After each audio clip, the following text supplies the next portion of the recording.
दर्शाइए कि किसी समबाहु त्रिभुज का प्रत्येक कोण 60 अंश का होता है। तो हम जानते हैं कि जो एक समबाहु त्रिभुज होता है इसमें तीनों भुजाएं बराबर होती हैं। इस प्रकार से मान लिया हमने ये समबाहु त्रिभुज है और हमको सिद्ध क्या करना है कि इसमें जो तीनों कोण होते हैं वो 60 अंश का होता है। ठीक है, तो अगर हम इस त्रिभुज में देखें, त्रिभुज ABC में, तो यहाँ से हम कह सकते हैं कि ये जो AB है बराबर है यहाँ से AC के, है ना। इस त्रिभुज में ये भुजा इसके बराबर ही तो है।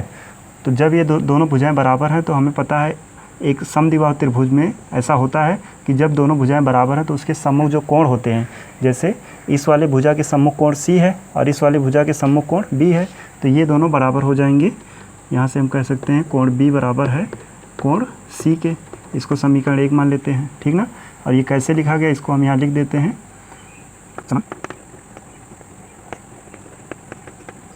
त्रिभुज में समान भुजा के सम्मुख कोण बराबर होते हैं, ठीक है। ऐसे ही एक बार फिर से हम इसी त्रिभुज को ले रहे हैं ABC में, और अब की बार यहाँ से भुजा ये ले लेते हैं BC। BC बराबर है यहाँ से कह लो AB के, और जब BC और AB बराबर है तो इसके जो BC के सम्मुख कोण A है और यहाँ AB के सम्मुख कोण C है, यानी कोण A जो है ये बराबर हो जाएगा कोण C के। ठीक, इसको समीकरण 2 मान लेते हैं और इसके यहाँ भी यही चीज़ लिख देंगे सेम। अब इन दोनों समीकरण को अगर देखा जाए तो B जो है वो C के बराबर है और यहाँ पे A जो है वो भी C के बराबर है। इसका मतलब क्या हुआ, समीकरण 1 व 2 से लिख सकते हैं, 1 व 2 से कोण A बराबर है कोण B बराबर है कोण C। ठीक है, ये बात समझ गए होंगे।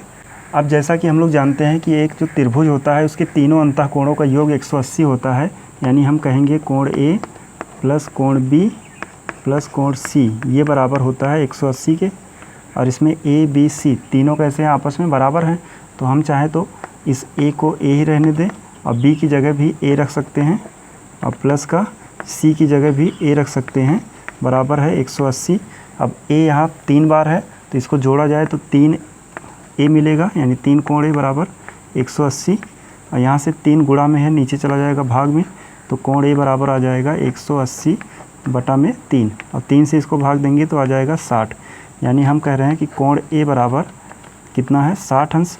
अब कोण A 60 अंश है तो कोण A के बराबर में B है और C है, तो इस प्रकार यहाँ से जो कोण B है वो भी बराबर कोण C है। ये सब कितने हो गए, 60 अंश के। तो इस प्रकार हम सिद्ध कर पाए हैं कि समबाहु त्रिभुज का प्रत्येक कोण 60 अंश का होता है।